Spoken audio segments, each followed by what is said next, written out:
Bonjour rebonjour à tous. Je vous propose de commencer cet atelier dédié à l'observation climat, les groupes régionaux d'experts sur le climat et quelle coopération. Donc, je me présente, je suis Amélie Belfort de Synergile, responsable de l'Observatoire régional de l'énergie et du climat. Donc, à m'écouter ce matin, plutôt cet après-midi, pardon, je suis en décalage horaire, Philippe Rossello, coordinateur et animateur du GREC Sud, et Cynthia Boynine, également de Synergile, chargée de mission climat. Donc, ils vont nous exposer cette thématique fort intéressante. Donc, je rappelle que c'est un atelier interactif, donc n'hésitez pas à poser des questions que je relayerai à nos coordinateurs pendant leurs échanges. Et bien évidemment, nous aurons un espace dédié à la fin pour échanger sur vos questions ou aller plus loin sur cette thématique. Alors d'abord, je vous propose d'introduire cette thématique. Voilà, de quoi allons-nous parler? Alors, Cynthia, la suivante, s'il te plaît. Alors d'abord, juste pour vous rappeler dans quel cadre nous sommes, l'adaptation au changement climatique en France, donc c'est une affaire qui date, puisqu'elle a commencé par le protocole de Kyoto depuis les années 1990. Elle s'en est suivie par les premiers plans climat nationaux, mais en particulier par la loi Grenelle II.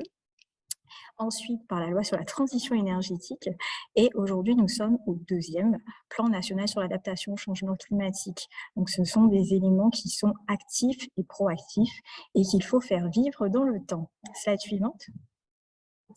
Donc, les observatoires, je vous propose quand même de voir comment ces outils, puisque les observatoires et les GREC, même si je sais Philippe n'apprécie pas ce terme, oui, ce sont des outils qui sont au service des territoires, notamment dans l'analyse de la vulnérabilité face au changement climatique et surtout à l'élaboration des politiques d'adaptation.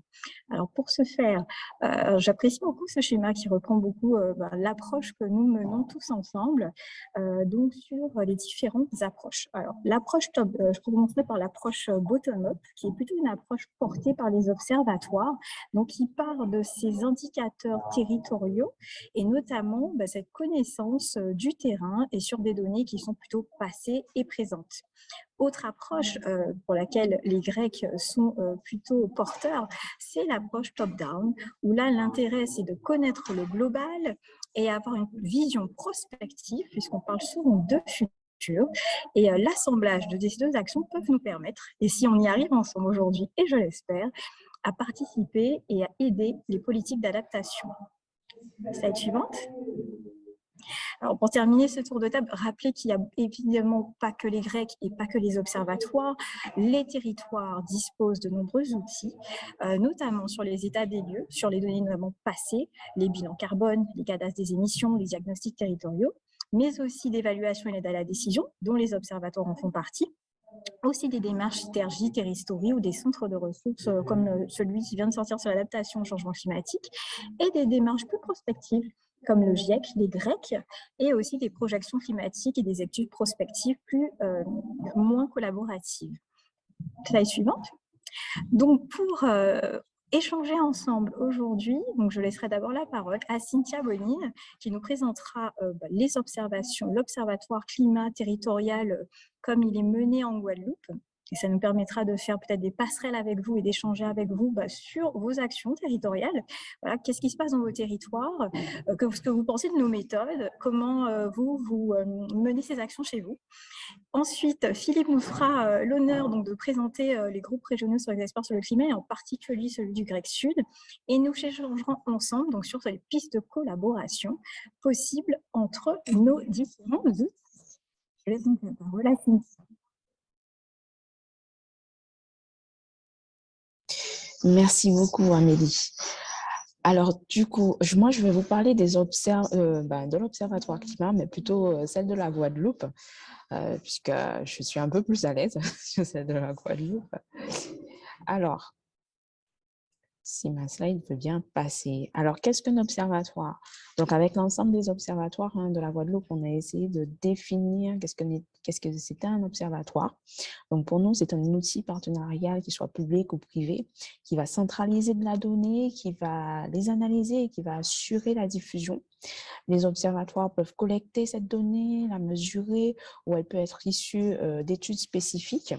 Notre but, c'est de suivre l'évolution passé, présent et analyser les impacts des actions ou de l'environnement sur le territoire. Donc, au niveau des territoires et l'objectif national, mais vraiment là, avec l'échelle Guadeloupe, donc avec le plan climat 2004, il y a eu le schéma régional climat, air, énergie que vous connaissez, le SRCAE. Et en 2006, avec la stratégie nationale d'adaptation au changement climatique, on est passé au PCET, donc le plan climat, énergie territoriaux, qui est devenu en 2015, suite à la loi TEPCV, donc la loi sur la transition énergétique pour la croissance verte, on a rajouté le volet R et il est devenu un PCAET. Donc les collectivités sont devenues coordinatrices de la transition énergétique. Sauf que ils ont un PCAET, à leur échelle, ils ont du mal. Ils ne connaissent pas les données, ils ne peuvent pas les suivre, donc ils ne peuvent pas mettre en place des actions. Donc, ça a été la grosse difficulté qui a été, en tout cas, soulevée par les collectivités. Du coup, on les a accompagnés grâce au dispositif Impact Climat qui a été développé par l'ADEME nationale. Donc, c'est un dispositif qui a été mis en place par cette l'ADEME nationale pour, en tout cas, accompagner les collectivités sur l'établissement de leur PCAET, plus particulièrement sur la première étape qui est sur le diagnostic de ces PCAET. Aujourd'hui, on retrouve la démarche TAC qui regroupe le diagnostic, l'étape du diagnostic, l'étape de la conception de la stratégie et l'évaluation des actions. Donc, moi, je vais plus vous parler de l'outil Impact Climat qui a été utilisé en Guadeloupe pour accompagner les collectivités sur la phase diagnostique. Donc, je pense que vous connaissez aussi cette méthode. Alors, qu'est-ce que c'est? C'est une méthode qui se base sur la sensibilité et les expositions aux aléas climatiques. Donc, on va croiser ces deux éléments pour obtenir la vulnérabilité du territoire ou plutôt d'un domaine d'activité sur le territoire. Donc, cette exposition va définir le climat actuel, futur ou les conséquences supposées. La sensibilité, là, on va plus pointer du doigt l'état de santé à l'instant T du domaine d'activité. Et puis, pour avoir cette vulnérabilité, comme je vous le disais tout à l'heure, ça va être le croisement entre cette sensibilité, donc l'état de santé du territoire, avec l'exposition aux aléas climatiques. Mais du coup, la méthode Impact Climat, elle s'appuie sur des indicateurs de sensibilité variés. Le plus souvent, elle résulte de nombreux phénomènes autres que le climat. Au niveau de la Guadeloupe, l'outil n'était pas adapté. Donc, il a fallu qu'on crée un comité scientifique dans lequel on retrouvait, vous pouvez le voir sur le petit graphe à côté, l'ARS, le BRGM, l'Université des Antilles, l'INRAE, Météo France, un bureau d'études CG Biodiversité qui traite de la biodiversité. On avait aussi à nos côtés l'ADEME pour pouvoir réaliser des cotations, que ce soit au niveau de la sensibilité ou encore de l'exposition pour pouvoir obtenir la vulnérabilité. Donc, en utilisant pour la première fois l'outil Impact Climat en 2016, on a pu obtenir le premier profil de vulnérabilité de la Guadeloupe au changement climatique. Donc, je vais rentrer un peu plus dans les détails concernant cette méthode Impact Climat. Donc, on a commencé par faire une analyse de l'exposition aux aléas climatiques. Donc, plusieurs aléas ont été étudiés, tels que les régimes des précipitations, l'augmentation des températures moyennes, du nombre de jours chauds, nuits chaudes, ou encore les événements extrêmes comme les cyclones, où on aura beaucoup plus de cyclones de forte catégorie, c'est-à-dire de catégorie 5. L'élévation du niveau de la mer, comme vous pouvez le voir, l'acidification des océans. Et le but, c'était de pouvoir coter. Le but, c'était de pouvoir coter cette exposition sur une échelle allant de 1 à 4, soit rare, peu probable, probable ou encore très probable, pour connaître la probabilité d'occurrence. Donc là, je vous ai mis un exemple au niveau de l'agriculture.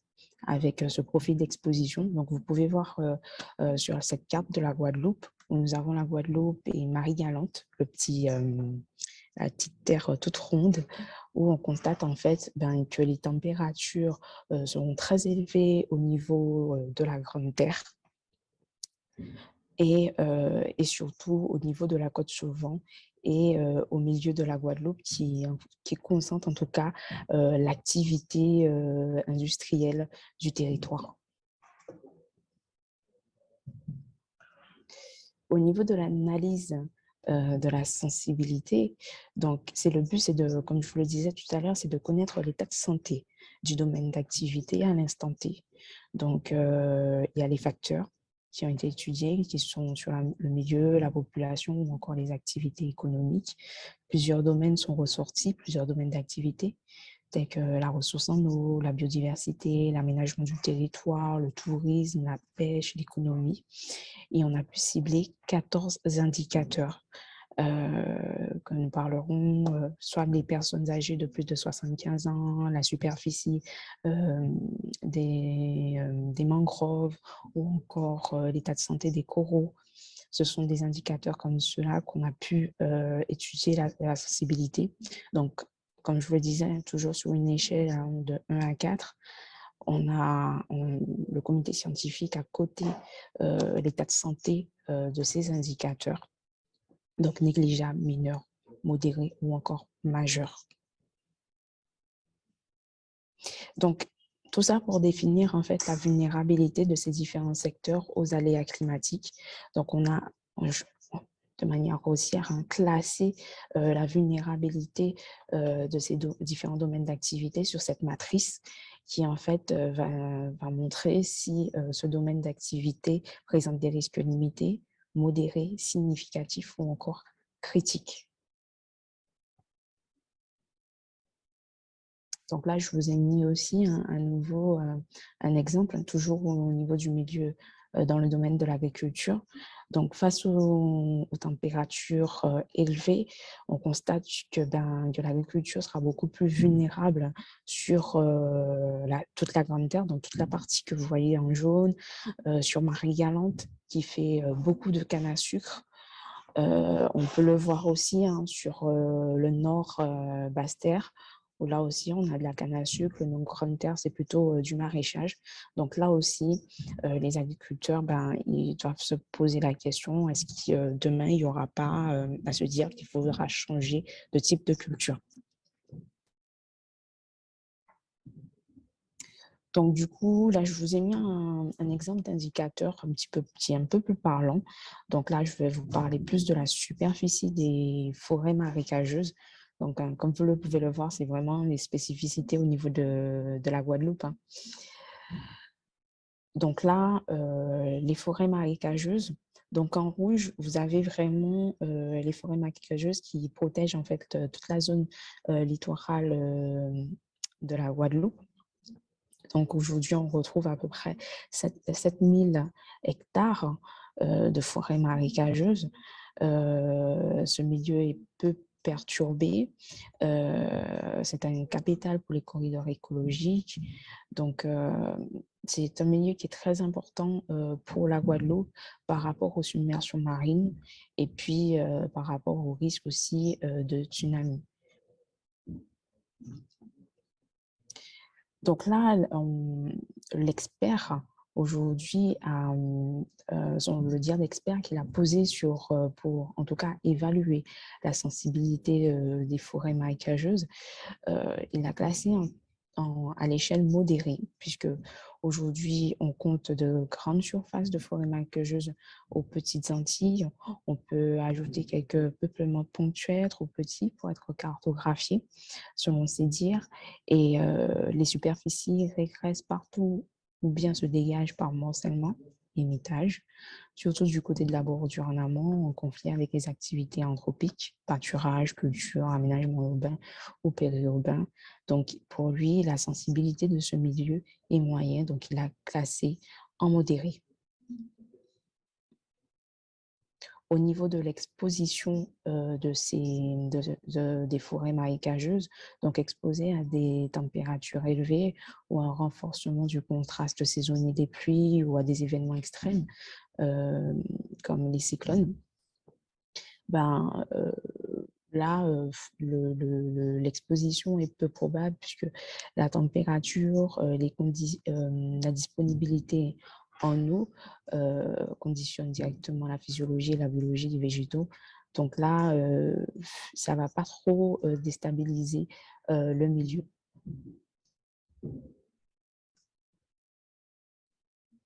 Donc, au final, l'expert a classé à côté, en tout cas, la vulnérabilité de ce domaine d'activité en 6. Donc, je crois que là, on était sur un risque modéré.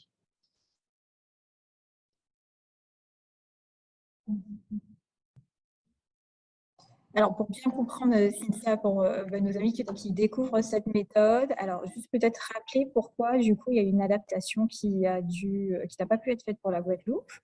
Et du coup, pourquoi ce choix avec des experts?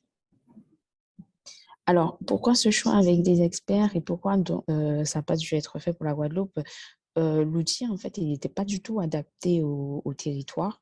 Bon, en France métropolitaine, ils ont l'outil, donc ils peuvent entrer les données et du coup, ça calcule directement la vulnérabilité. Sauf qu'en Guadeloupe, on n'avait pas, cet outil n'était vraiment pas adapté. Donc, il a fallu qu'on crée un comité d'experts, un petit comité d'experts pour démarrer.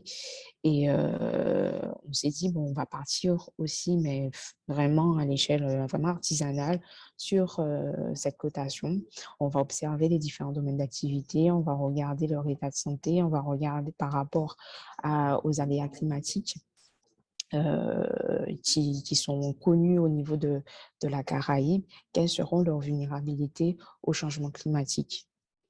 Et de là, pour vraiment, et qui sont accompagnés avec des dires d'experts pour pouvoir illustrer en fait cette vulnérabilité.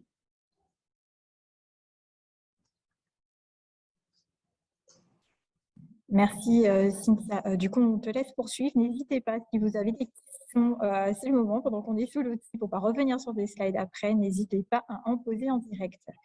Cynthia, je te laisse terminer. Donc, du coup, là, je vous ai mis des résultats de cette méthode d'impact climat à l'échelle de la Guadeloupe. Donc, vous pouvez le voir au niveau des différents domaines d'activité. On se situe vraiment sur une vulnérabilité qui est dite significative ou encore critique, que ce soit pour la pêche, l'économie, l'aménagement du territoire ou encore le tourisme ou la santé avec les personnes âgées de plus de 75 ans et qui vivent seules en plus chez eux. Donc, on a des indicateurs comme ça qui ont été étudiés. On l'a fait aussi à l'échelle des agglomérations. Alors, j'ai un petit souci au niveau du passage, excusez-moi. Donc, on a fait aussi cette descente d'échelle territoriale au niveau des communautés d'agglomération. Donc, pour la CAR, la communauté d'agglomération de la Riviera du Levant ou encore du Nord Grande-Terre, on a étudié ces différents indicateurs. Donc, vous pouvez le voir, il y a la forêt marécageuse, il y a la pêche avec la non-sortie des bateaux. Nous avons aussi regardé les foyers fiscaux déclarant moins de 10 000 €. La couverture corallienne vivante, les gens qui sont les surcôtes centenales, les gens qui sont âgés de 75 ans et plus, qui vivent seuls. Donc là encore, les risques sont significatifs et critiques. De même avec Cap Excellence, qui est une communauté d'agglo qui concentre en tout cas la grosse activité de la Guadeloupe, avec la communauté d'agglomération de Marie-Galante, qui là aussi présente des risques significatifs et critiques en termes de vulnérabilité. Donc, du coup, cet outil Impact Climat nous a permis de réaliser 2 publications en 2016 et en 2018. Sauf qu'en 2018, on a constaté qu'en fait, on manque de données à l'échelle régionale. Le panel de données ne permettait pas d'observer en fait les évolutions. Et on avait des contrastes de domaines d'activité. En fait, on ne pouvait pas faire d'interaction entre plusieurs secteurs. C'est-à-dire que le secteur du tourisme, je vais prendre le secteur du tourisme, il est moins vulnérable, sauf qu'il dépend de tous les autres secteurs. Si le secteur de l'aménagement, on n'y est pas d'action, ou encore le secteur de la biodiversité, il n'y a pas d'action, ça reste un secteur qui est très vulnérable. Donc, du coup, les collectivités, il nous fallait, pas les collectivités, plutôt les collectivités, pour qu'ils puissent créer de l'action, il fallait qu'on aille beaucoup plus loin au niveau de l'observatoire. Et avec le comité scientifique, on s'est dit, pourquoi pas faire des analyses par secteur d'activité, et on s'est dirigé vers les Grecs. Et c'est là où je vais laisser la parole à monsieur. Alors, il y a une question quand même avant, reste là, avant que j'introduise Philippe. Alors, est-ce que ce sont, alors, on nous dit Pierre Darentière, désolée pour les prénoms, je vais dire les prénoms parce que moi, les noms, je suis désolée, je vais les écorcher. Aucun souci. Alors, est-ce que ce sont des diagnostics disponibles pour chaque collectivité de Guadeloupe ou est-ce plutôt des études au cas par cas ou à la demande? Alors, ce sont des données qui sont disponibles pour chaque communauté d'agglomération de la Guadeloupe. Donc, en 2016, on a lancé la mission observation territoriale où on a pu étudier pour chaque agglomération, communauté d'agglomération de la Guadeloupe, leur profil de vulnérabilité. Et on a réalisé aussi à l'échelle de la région. Donc, vous pouvez retrouver en tout cas celle à l'échelle régionale sur le site internet de Synergie. Et par contre, celles qui sont au niveau des agglos, ça reste leur propriété. OK. Et est-ce que c'est… Juste pour compléter, désolé. Est-ce que c'est des choses que vous avez réussi à un peu automatiser ou à chaque fois, vraiment, vous devez tout recollecter à la main, les données, etc.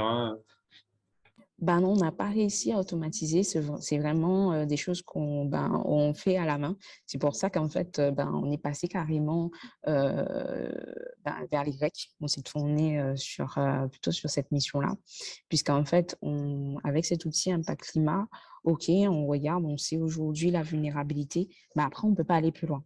On ne peut pas dire aux communautés d'agglomération, aujourd'hui, vous pouvez peut-être remettre telle ou telle action à court, à moyen terme sur ce domaine d'activité, ou aller beaucoup plus loin en termes de données sur le domaine d'activité avec les scientifiques ou encore les acteurs du territoire. Merci Cynthia, je vais me permettre juste de prendre ma casquette, le micro, responsable d'observatoire, juste pour rappeler et conclure sur cette partie pour passer à la suivante, puisque l'heure avance. Effectivement, en tant qu'observatoire énergie-climat, on n'a pas forcément l'habitude d'aller sur tous ces champs d'observation, puisque le profil demande de balayer l'ensemble des secteurs d'activité présents sur un territoire. Donc, ce sont souvent des champs qu'on ne connaît pas, où on connaît très mal la santé, la biodiversité, l'aménagement ou autre. Donc, c'est vrai que ça devient limitant ou parfois le manque de données ne permet pas d'alimenter de façon pérenne ce type de profil. Donc, pour aller plus loin, nous, on a fait la rencontre et l'heureuse rencontre et des travaux très fructueux avec le Grec Sud qui nous a tendu la main. Donc aujourd'hui, il y a aussi à nos côtés, c'est Philippe Rossello, donc coordinateur et animateur du Grec Sud. Donc il va vous présenter déjà bien évidemment le Grec Sud et l'ensemble des Grecs et pour voir ensemble quelles sont ces actions qui permettent d'aller plus loin sur l'adaptation au changement climatique. Philippe, la parole est à toi. Merci Amélie, merci Cynthia. Allez, je prends le relais. Donc, je vais vous parler des groupes régionaux d'experts sur le climat. Bon, effectivement, je coordonne et anime le groupe régional d'experts en Provence-Alpes-Côte d'Azur, le Grec Sud, donc qui existe depuis 2015. Nous sommes 2 coordinateurs et animateurs. Il y a aussi Antoine Nico avec moi. Et diapo suivante, s'il te plaît, Cynthia. Donc, c'est un grec. C'est quoi finalement? Alors, si parfois on simplifie au maximum lors de réunions, on dit que ce sont des GIEC régionaux, mais en fait, ce ne sont pas exactement des GIEC régionaux, tout simplement parce que les fonctionnements sont différents. Mais donc, les Grecs sont des organisations frontières, hein, vous le voyez, qui rapprochent la communauté scientifique alors toutes disciplines confondues, hein, toutes les disciplines qui sont concernées par l'évolution du climat, les transitions, qu'elles soient environnementales, énergétiques, sociales, économiques, etc.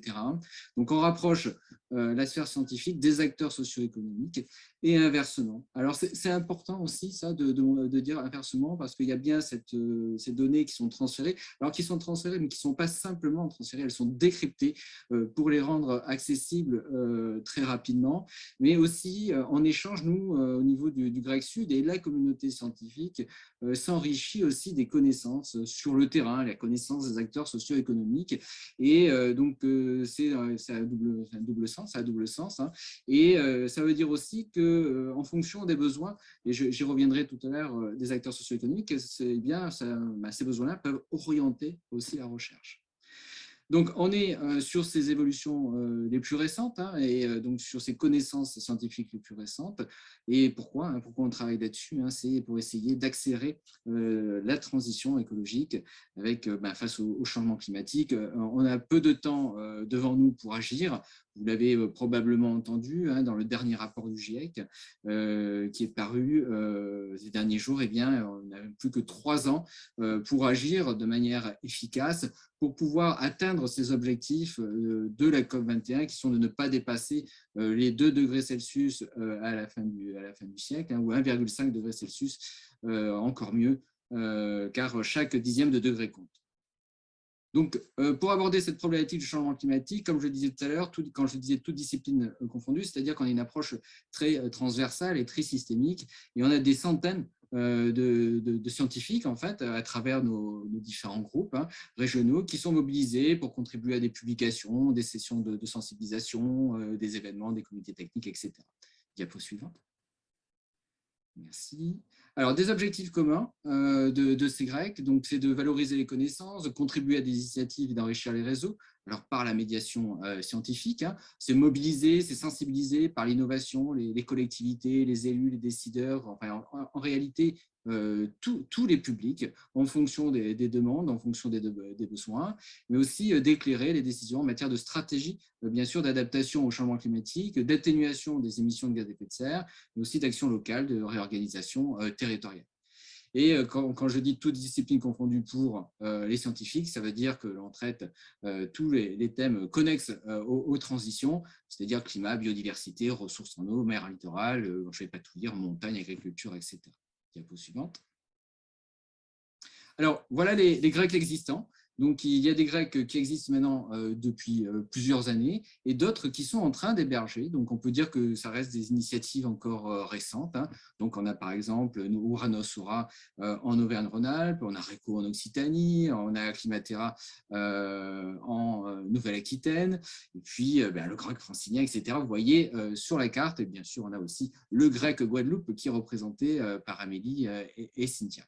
Donc, ce sont des initiatives qui sont ancrées maintenant dans les territoires. Certaines se construisent, comme je le disais tout à l'heure. Donc, quand je dis qu'elles sont en construction, ça veut dire que les initiatives sont lancées, des discussions sont lancées, et puis donc chaque région voit comment elles vont s'organiser pour faire émerger ces Grecs et pour voir comment ces Grecs aussi se connectent, travaillent avec les autres acteurs régionaux existants. Donc, vous voyez, en cours de démarrage, on a la Bretagne, le Pays de la Loire, Normandie, la Corse, etc. Alors, diapo suivante. Alors, quand même, oui, c'est vrai, par rapport aux cartes, une précision quand même, c'est que ces structures ont des fonctionnements, hein, des statuts différents. Alors, ces Grecs peuvent être portés par une association, peuvent être portés par un laboratoire de recherche, par exemple, mais finalement, ces différences dépendent des démarches régionales et leur historique, hein, mais elles ne remettent pas en cause, en fait, les missions communes. Donc, en travaillant avec les différents acteurs des territoires, les Grecs, vous voyez, identifient les enjeux du changement climatique et les risques associés à l'échelle régionale et locale. Alors ça, c'est important parce que finalement, à l'échelle locale, les acteurs du territoire en fait, demandent ce qui se passe sur leur territoire ou ce qui va se passer sur leur territoire, pas à l'échelle régionale. Donc c'est pour ça qu'il y a ces différents niveaux. Et puis les Grecs s'intéresse à la fois à l'échelle régionale et à l'échelle locale. Donc, exemple d'activité, publication de cahiers thématiques et territoriaux. Donc là, c'est production d'indicateurs climatiques, quels sont les risques associés au changement climatique, mais finalement aussi, quelles sont les mesures d'adaptation et d'atténuation, quels sont les leviers d'action finalement, et que ce soit à l'échelle régionale, par exemple, à un cahier thématique ou à l'échelle plus territoriale, eh bien, on apporte ces réponses-là. Alors, il y a bien sûr une veille scientifique permanente. Ça veut dire qu'en permanence, on va voir quelles sont les nouvelles publications sur le climat et notamment sur le climat qui concerne les régions en question. C'est de la sensibilisation des élus, des équipes techniques des collectivités, par exemple. C'est de l'appui scientifique à la planification territoriale et à la décision locale. Donc, ça veut dire à travers les plans climat, air, énergie territoriaux, par exemple, eh bien, les GREC vont contribuer à une réflexion, par exemple, sur la séquestration du carbone. Ça va être un avis scientifique aussi qui va être donné. On peut continuer. Alors, toujours dans ces exemples d'activités, hein, donc tout à l'heure, j'en parlais, hein, c'est collecte. Alors, quels sont les besoins des acteurs territoriaux, donc collecte et remontée des besoins des acteurs locaux pour orienter la recherche. On est aussi sur la co-construction d'outils à différentes échelles territoriales. Alors peut-être un exemple, ça peut être un outil dans notre région, il y a un outil c'est pas à la région, c'est à la métropole, Marseille-Aix-Provence, c'est un outil de compensation carbone qui est en cours de construction. Chaque GREC aussi, enfin chaque GREC, en tout cas, tous les GREC contribuent à l'organisation d'un colloque national sur l'adaptation au changement climatique. En 2018, c'était à Marseille, l'année dernière, c'était à Grenoble. Ça sera très probablement l'année prochaine en Guadeloupe, c'est en cours de discussion. Donc, ça veut dire qu'un GREC va accueillir le colloque, mais peut s'appuyer sur l'ensemble des GREC pour organiser, mobiliser et proposer des thèmes, par exemple, de réflexion. Alors, il y a des ouvertures aussi d'espaces de dialogue et retour d'expérience, des élaborations aussi de projets de recherche-action ou de recherche participative. Et puis, diapo suivante. Et ben voilà. Donc, voilà, c'était ma conclusion en fait. Donc voilà, je vous ai présenté ces GREC. Ce qu'il faut retenir, que voilà, ce sont des interfaces vraiment sans société, que c'est un appui scientifique qui vient en fait en complément des appuis techniques qui peuvent être proposés par les bureaux d'études par exemple ou des structures spécialisées à l'échelle régionale. Et donc, tout est fait pour qu'il y ait une coopération, une collaboration en fait entre les différentes strates en fait, hein. Donc les différentes strates économiques, techniques, scientifiques, hein, avec aussi des acteurs publics, des acteurs privés, pour pouvoir travailler sur l'adaptation, pour pouvoir travailler sur l'atténuation et comme je le disais tout à l'heure, pour accélérer les transitions parce qu'il y a tout simplement urgence. Merci. Donc, avant de passer à cette dernière partie, je rappelle, si vous avez des questions, n'hésitez pas. Alors, moi, j'en ai une par rapport à toutes ces données que nous présentent les observatoires, mais aussi les GREC. Quelle est la place, justement, surtout, c'est un outil d'aide à la décision. Donc, quelle place, que ce soit GREC ou observatoire, à faire ensemble ou séparément, pouvons-nous mettre en place pour aider à l'appropriation de ces connaissances par les acteurs du territoire qui en ont besoin? Est-ce que vous auriez des exemples à nous donner, si ça, Philippe, niveau observatoire Y? Ce que je peux dire peut-être, c'est ce que je vois, c'est cette complémentarité finalement entre les observatoires et les GREC. Les observatoires finalement mettent à disposition des indicateurs sur l'énergie, sur le climat, donc rendent accessible cette information-là. Et le GREC, enfin les GREC vont pouvoir travailler par exemple sur les projections climatiques, quelle est la prospective climatique sur un territoire donné. Donc là aussi, il va y avoir de la production d'indicateurs climatiques locaux, mais ces indicateurs vont être traduits en risques et menaces finalement, mais aussi sur, comme je le disais tout à l'heure, sur les leviers d'action et finalement comment minimiser la vulnérabilité d'un territoire, donc à travers différentes mesures, que ce soit sur les ressources en eau, la biodiversité, la forêt, l'urbanisme, etc. Avec cette idée, je pense, avec cette complémentarité aussi, finalement, c'est de pouvoir préparer les sociétés à ce changement climatique, et puis de trouver les moyens finalement et les ressources pour que les territoires soient encore vivables ces prochaines décennies dans les différentes régions françaises, en tout cas parce qu'on parle des régions françaises.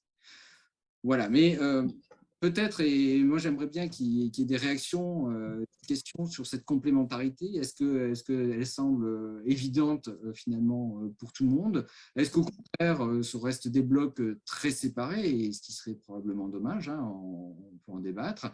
Mais voilà, quelques premiers éléments de réponse. Merci Philippe. Alors, les éléments de Cynthia et puis bien évidemment nos chers participants, je compte vous faire participer, attention. Alors on laisse Cynthia répondre, mais j'ai déjà des noms: Fabrice, Fabien, Coralie, Camille, Mathieu, Pierre. J'attends aussi vos retours sur vos régions. Alors Cynthia me disait l'appropriation donc par rapport aux données des observatoires, qu'en est-il?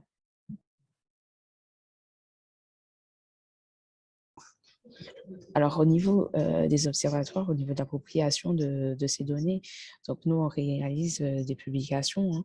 Ces publications, on essaie d'être véritablement assez synthétique, où on essaie de vulgariser au maximum l'information pour pour que les élus puissent s'approprier l'information, pour que aussi même les acteurs du territoire puissent s'imprégner de ces éléments pour pouvoir mettre en place des actions. Donc, véritablement, derrière, ce sont les publications synthétiques, c'est vraiment de la communication avec des événements. Vraiment, on essaie surtout, mais vraiment surtout, de vulgariser au maximum l'information pour une meilleure appropriation. Alors merci Cynthia, merci, on aura bien compris ton micro. On l'a bien compris, le rapprochement et la coopération se fait surtout dans ce pouvoir d'action qui nous permet donc de toucher un public plus large avec des connaissances beaucoup plus éclairantes et plus abouties entre l'observation du terrain, mais aussi la prospective que nous offre le monde de la recherche. Donc, dans vos régions, comment cela se passe? Je vois que l'Occitanie est avec nous, le Grand Est. J'aurais aimé avoir vos retours.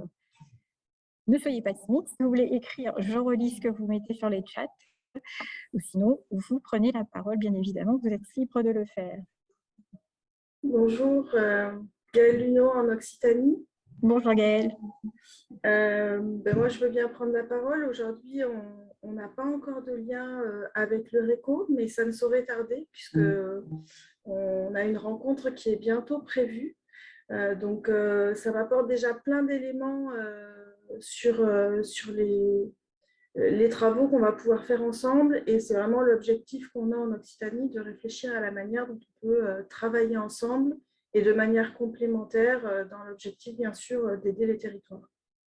Voilà, donc je n'ai pas plus de retours d'expérience à faire, mais en tout cas, on est vraiment dans cette démarche-là de travailler avec le RECO et de trouver comment on va pouvoir travailler ensemble. Alors, merci Gaëlle. Ce que je retiens, c'est complémentarité dans ce que tu dis. Effectivement, c'est tout l'intérêt, c'est mutualiser. Il faut aller vite, Philippe nous l'a dit, le temps est compté.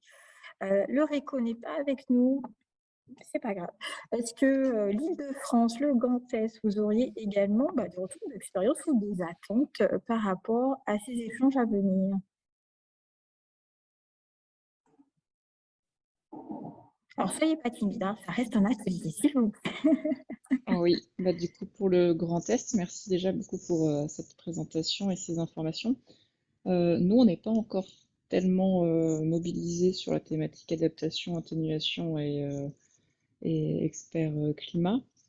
On commence à y mettre un pied dedans. Donc aujourd'hui, effectivement, le GREC, il y a une vraie volonté de la part de la région de lancer un groupe d'experts sur le climat dans le Grand Est. Donc on va effectivement suivre ça de près.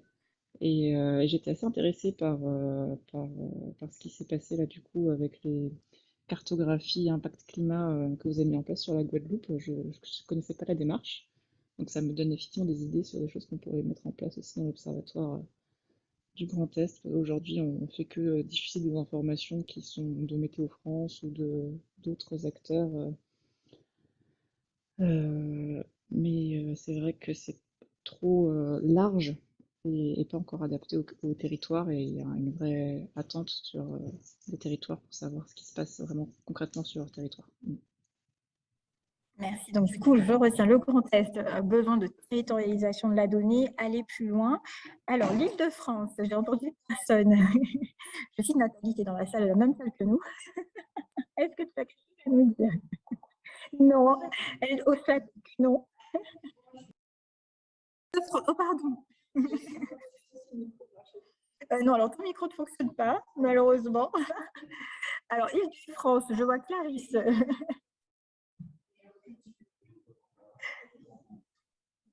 Non, personne pour Île-de-France. Si je peux, Oui. c'est Nathalie Denoblé. Bonjour Oui. tout le monde. En fait, voilà, j'ai pas de. Nous, on est aussi assez récents hein, dans notre création. On a commencé à vraiment créer des liens avec l'Institut Paris Région. On a pas mal d'observations, nous, surtout sur tout ce qui est émissions de gaz à effet de serre et pollution, hein, puisqu'on, avec l'Institut Pierre-Simon Laplace, il y a des gestions d'observatoires. Mais les liens sont en train d'être créés, notamment autour de la révision du schéma directeur régional de l'Île-de-France et autour du plan régional pour l'adaptation au changement climatique que la région envisage de faire. Mais je dirais qu'on n'est pas très avancé, donc voilà, je ne peux pas dire plus que ça. Je reste encore sur l'expectative de savoir comment on va vraiment travailler ensemble. Ce n'est pas clair du tout pour moi aujourd'hui. Et Clarisse, voilà, pardonnez-lui, mais elle vient d'arriver. Elle a pris ses fonctions il y a 3 jours. Donc, ah oui, mais moi je suis embêtée, je cherchais dans le listing et je prends n'importe qui. Oui, non, mais tu as raison, Amélie. Mais voilà, Clarisse, c'est simplement qu'elle vient d'arriver. Donc, voilà, elle va être à fond. Bienvenue, Clarisse. Elle apprend. Est-ce que vous m'entendez quand je parle?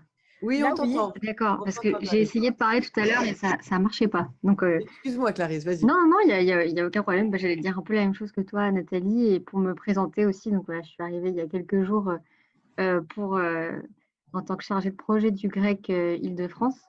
Et j'avais juste une petite question de compréhension de votre projet en Guadeloupe. Est-ce que c'était à l'initiative des collectivités? Donc, c'est elles qui sont venues vous voir ou est-ce que c'est vous qui avez pris l'initiative de faire ces indicateurs, ces évaluations ou ça s'est fait en coopération? En fait, comment ça s'est organisé au début? Ce sont les collectivités qui sont venues nous voir. Du coup, quand il y a eu l'obligation par rapport au remplissage des PCAET, comme je le disais, elles n'ont pas donné à leur échelle, à l'échelle de leur communauté d'agglomération. Donc, elles sont venues directement vers nous. Bon, l'Observatoire énergie-climat qui traitait déjà toute la partie énergie, donc il y avait tout le côté des données énergétiques sur la production, sur la consommation d'énergie. Donc, du coup, on s'est dit, on a aussi cette partie climat. On peut les aider, on peut collecter cette donnée. Donc, du coup, on a mis en place une mission sur mesure pour elles, pour répondre à leurs attentes qui s'appelait observation territoriale. Et du coup, on a réuni l'ensemble des communautés d'agglo de la Guadeloupe et on a cherché à répondre à leurs demandes. On a cherché avec elles les différents indicateurs qu'on pouvait pointer du doigt et trouver la vulnérabilité pour qu'elles, derrière, elles puissent mettre en place des actions, vraiment mettre en place leur stratégie d'adaptation et essayer de trouver des actions sur mesure pour leur territoire. D'accord, donc ça s'est fait vraiment avec toutes les agglomérations en même temps dès le début pour que ce soit adapté à tout le monde. On a avancé tout au long avec eux. Jusqu'au bout. Et puis, même arrivé jusqu'au grec, c'était aussi avec eux. Ah, ça s'est fait comme ça, la création du grec La création du GREC, je ne dirais pas que ça s'est fait comme ça. Non, non, pas comme ça, mais je veux dire à l'initiative des agglomérations qui ont travaillé ensemble. Oui, voilà, puisqu'on s'est dit qu'aujourd'hui, elles ont des actions, mais véritablement, avec ces profils de vulnérabilité, comme le disait Amélie, on n'avait pas cette analyse vraiment secteur par secteur. Bon, effectivement, on a regardé la vulnérabilité de chaque domaine, on a su retirer des indicateurs, mais vraiment avoir une analyse qui est vraiment complète, comme aujourd'hui le propose le GREC, les Grecs, ça, on ne l'avait pas, pour que véritablement, ils puissent avoir des idées d'action, puisque les élus aujourd'hui disent bien, on connaît le territoire, on sait ce qui se passe, mais on veut des actions concrètes, on veut savoir qu'est-ce qu'on doit faire, qu'est-ce qu'on peut faire pour le territoire. Et l'outil ne nous permettait pas d'aller jusque-là. Et avec, avec le GREC, quand on a regardé avec le GREC Sud, Philippe, on s'est rapproché vraiment de Philippe, on a vu les travaux qu'il réalisait, on s'est dit c'est ce qu'il nous faut en Guadeloupe pour qu'on puisse aller plus loin, pour qu'on puisse accompagner ces collectivités et pour que vraiment les élus se disent aujourd'hui on a un outil qui est en place qui nous permettra de mettre en place ces actions. D'accord, merci. Et je complète même, je reprends ma casquette de responsable d'observatoire, ce qui se complète aussi pour la Guadeloupe, et on l'espère pour vous, c'est aussi c'est un peu une roue d'amélioration continue, puisqu'effectivement ces observations passées et présentes faites par les observatoires sont complétées par de la prospective et puis aussi ce côté transversal qu'apportent les Grecs. On peut aussi, une fois que l'action est mise en place, évaluer leurs impacts à nouveau dans les observatoires. Donc un vrai suivi de bout à bout dans la chaîne de valeur de l'adaptation qu'apportent ces deux outils qui sont, comme disait notre premier interlocuteur, complémentaires. Alors, est-ce qu'il y a une dernière intervention parce qu'on arrive presque à la fin? Alors, Hauts-de-France, alors. Oui, bonjour. Oui, après, du côté de l'Observatoire Climat Hauts-de-France, je ne connais pas trop les relations avec… nous, on n'a pas vraiment un GREC, mais c'est plutôt un programme de recherche Climibio qui va se transformer en un nouveau programme de recherche écrin. Oui, si vous voulez, je peux prendre la parole.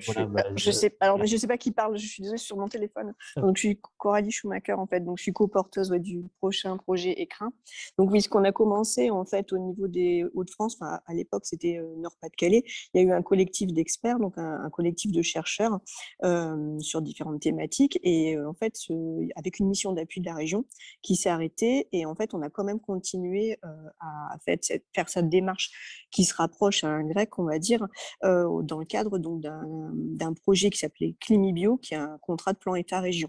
Ce projet est en train de se terminer et il va se poursuivre d'une manière un peu plus étendue au niveau des Hauts-de-France. C'est un projet qui s'appelle écrin. Et donc, tout au long de Climibio, on a essayé aussi de développer ces interactions avec les collectivités, avec les acteurs territoriaux, et notamment donc, dans les Hauts-de-France, la cartographie elle est un petit peu différente. Donc, on a l'Observatoire du climat qui est porté par le CERD, et on a aussi le réseau adaptation qui est aussi porté par le CERD. Donc, on est plusieurs chercheurs à s'impliquer et à participer à ce réseau adaptation, et on est en contact avec l'Observatoire du climat, mais sans pour autant avoir des projets communs et des démarches communes. Donc là, ce qu'on aimerait bien aussi, c'est justement pouvoir avoir une approche un peu plus complémentaire. Et donc, ce qu'on fait au niveau des crins, c'est qu'on a un work package, donc qui est structuré en work package de recherche et un work package d'interaction avec les acteurs territoriaux. Et ce qu'on envisage, en fait, c'est d'avoir un chargé de mission qui serait qui serait centré sur ce work package, qui pourrait permettre cette interface justement entre ce projet de recherche, donc écrin, l'Observatoire du climat, le réseau adaptation et d'autres acteurs en fait liés au climat dans les Hauts-de-France.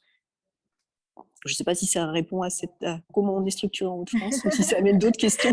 En tout cas, ça montre qu'il y a des partenariats possibles. Du coup, Pierre, on est d'accord. En tout cas, il y a des beaux projets qui, j'espère, vont émerger entre vos deux structures.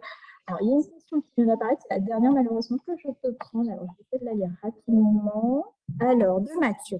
Bonjour, je ne représente pas d'observateur ou un grec, mais j'ai travaillé au sein d'une collectivité qui a travaillé sur le grec sud, donc PNR de Luberon. Je confirme l'intérêt pour les collectivités, je descends, désolé, élus, agents, de mener des partenariats de ce type sur les sujets de transition, d'adaptation climatique, cahier territorial, impact positif, vulgarisation à partir d'un contexte de données locales. Merci Mathieu pour cette transition qui nous permet de passer à la conclusion. Donc, je laisse juste un dernier mot à Cynthia puis à Philippe avant de conclure sur cet atelier. Cynthia, dernier mot sur l'observatoire. Qu'as-tu à nous dire? Adaptation et observatoire. Alors, désolée, je n'avais pas activé mon micro. Donc, pour conclure, les activités au niveau de l'observatoire, oui, c'est vrai que c'est un peu complexe, mais aujourd'hui, on sait que c'est possible. On peut accompagner les collectivités. Aujourd'hui, pour nous, les observatoires et les GREC sont complémentaires. On peut aller beaucoup plus loin, on peut vulgariser l'information, on peut rendre ces informations disponibles à tous. Donc, je dirais que il faut qu'on avance main dans la main pour qu'on puisse s'adapter au mieux à ce changement climatique. Merci Cynthia. Alors, c'est à moi, c'est ça, en 2 mots? Oui, c'est exactement ce que j'allais dire, c'est à toi Philippe. Un mot de la fin Bon, sur... d'abord, merci Mathieu pour ce retour d'expérience. Alors Mathieu qui est parti du parc maintenant, on le regrette, mais bon, voilà, c'est comme ça. Et puis aussi, bonjour Gaël, on s'est connus quand on travaillait à Atmos Sud.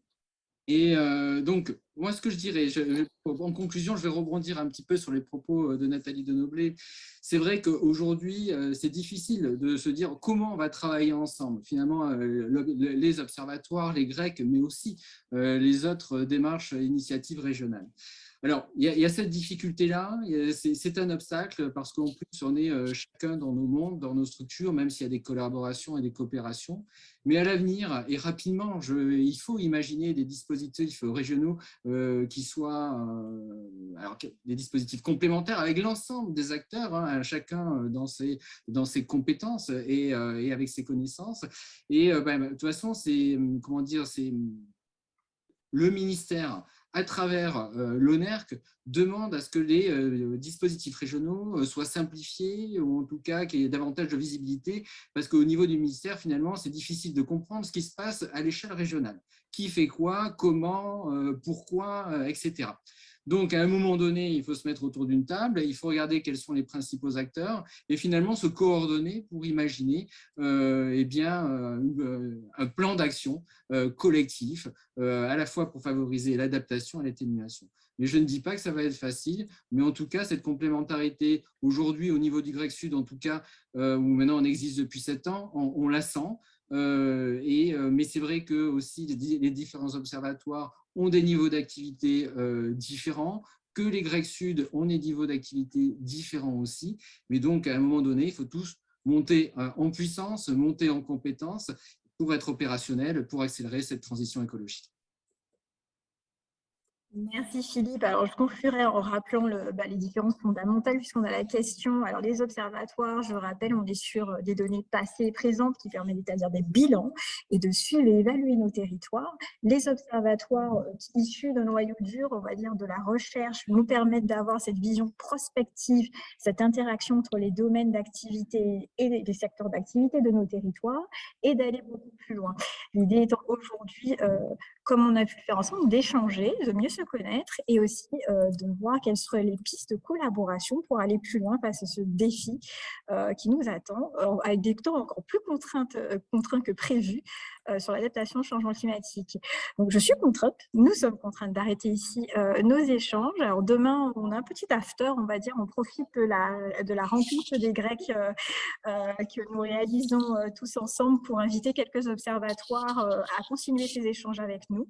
Donc, on souhaite bien évidemment vous voir et échanger, continuer ces échanges et avoir de beaux projets émerger dans l'avenir. Donc, je vous souhaite tous une bonne fin d'après-midi et au plaisir d'échanger avec vous sur les observatoires, mais aussi les Grecs. Merci, au revoir. Au revoir. Beaucoup, au revoir. Au revoir. Merci.